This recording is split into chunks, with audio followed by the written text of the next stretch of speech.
بسم اللہ الرحمن الرحیم۔ السلام علیکم۔ اگر کوئی شخص اپنی جوانی میں یا عمر کے کسی بھی حصے میں کسی شادی شدہ عورت یا کنواری لڑکی یا اپنے گھر کی نوکرانی کے ساتھ جسمانی تعلقات رکھتا ہے اور اس شخص کا اس عورت سے بچہ ہو جائے، یہ بات وہ آدمی اور وہ عورت ہی جانتے ہوں۔ زمانے کی رسوائی اور ڈر کی وجہ سے اگر کسی کو نہیں بتاتے اور تمام عمر ایسے ہی گزار دیتے اور وہ آدمی موت سے پہلے اپنے عزیز و قریب کو یہ بات بتا کر چلا جائے کہ فلاں کا بچہ میرا ہے، اسے تم لوگ لے آنا، تو کیا وہ بچہ اس کے گھر والوں کو مل جائے گا یا اس آدمی کے پاس رہے گا جس کے ساتھ اس کی ماں رہتی آئی ہے ساری زندگی؟ ایسے ہی ایک مسئلہ آپ صلی اللہ علیہ وآلہ وسلم کے پاس آیا۔ عتبہ بن ابی وقاص جو کہ کافر تھا، اس نے اپنے بھائی سعد بن ابی وقاص جو مسلمان تھا اس کو مرتے وقت وصیت کی تھی کہ زما کی باندی کا لڑکا میرا ہے، اس لیے اسے تم اپنے قبضے میں لے لینا۔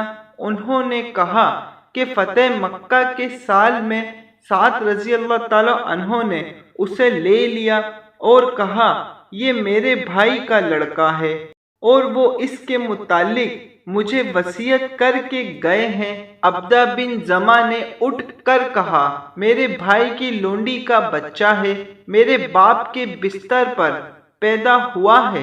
کافی بحث کے بعد آخر کار دونوں نے یہ مقدمہ نبی کریم صلی اللہ علیہ وآلہ وسلم کی خدمت میں لے گئے۔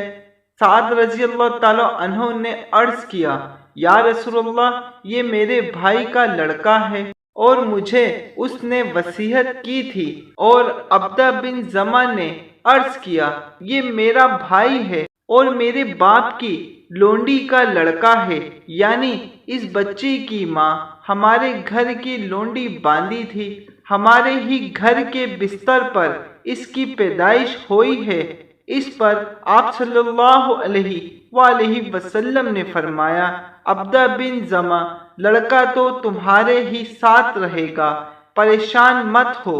اس کے بعد فرمایا بچہ اسی کا ہوتا ہے جو جائز شوہر یا مالک ہو یا اس کے بستر پر وہ پیدا ہوا ہو، اور حرام کار کے حصے میں پتھروں کی سزا ہے، یعنی بغیر شادی کے بچہ کرنے والوں کے لیے۔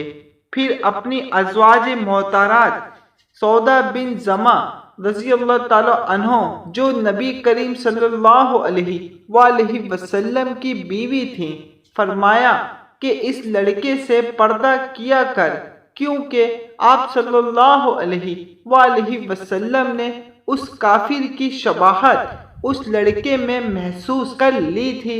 اس کے بعد اس لڑکے نے سودا رضی اللہ تعالی عنہ کو کبھی نہ دیکھا، یہاں تک کہ وہ اللہ تعالیٰ سے جا ملا۔ جزاک اللہ۔ حدیث مبارک سمجھ آنے کی صورت میں ایک لائک ضرور کر دیے گا۔ اللہ حافظ۔